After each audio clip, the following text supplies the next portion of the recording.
today is where we want to start this video, though, because there was a huge deal made in the NFL. Josh, I'll let you explain it. Yeah, so the Houston Texans went out and made a blockbuster trade with the Buffalo Bills, trading the star wide receiver STEFON DIGGS to the Houston Texans for a second-round pick next year.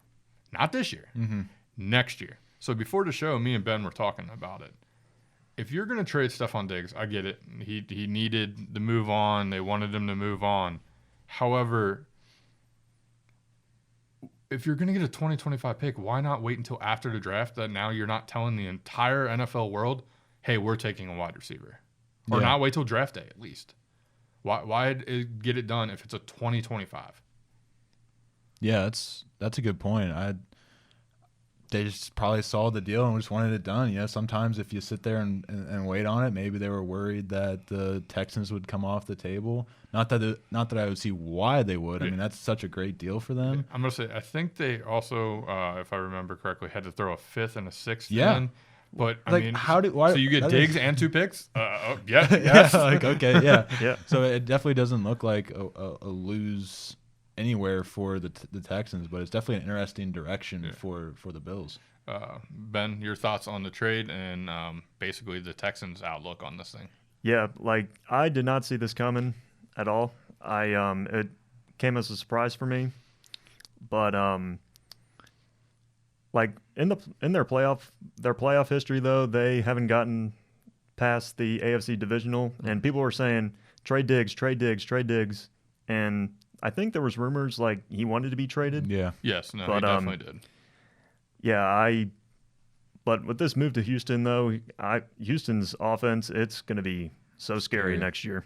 So this is a great addition for Houston, and they're going to be tough in the AFC South. I'm going to say, in my opinion, they've instantly become the team to beat in the AFC, not named the Chiefs. Yeah, outside the Chiefs. Yes, obviously. But, I mean, this offseason, they turned around. They re-signed Dalton Schultz, re-signed Noah Brown, traded for Joe Mixon, now traded for STEFON DIGGS, kept their offensive coordinator, who's widely considered one of the best in the NFL. The question will be adding the 5 new starters on defense and how they react there, but it's a top 10 offensive line, and they arguably got the best punter in football in Tommy Townsend from the Chiefs.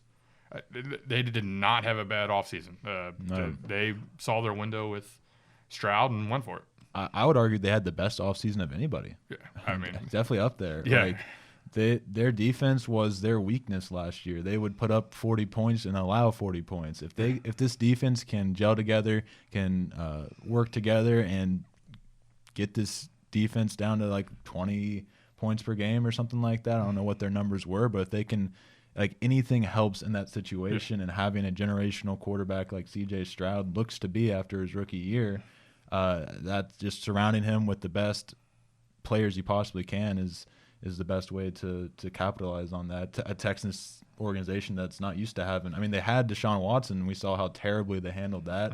To see them like come through this offseason and definitely flip the script on that was really nice to see. And then, Ben, you were saying before the show you wanted to mention some of the losses that the Bills are going in and maybe what direction you could see. Or yeah, like they got rid of STEFON DIGGS, of course, this morning. Jordan Poyer, Tre'Davious White, Mitch Moore, Gabriel Davis, another wide receiver, Tyrell Dodson, and Leonard Floyd. Like, I think this year the Bills aren't going to be as competitive as we've seen them, and this year it's going to be a rebuilding year for them.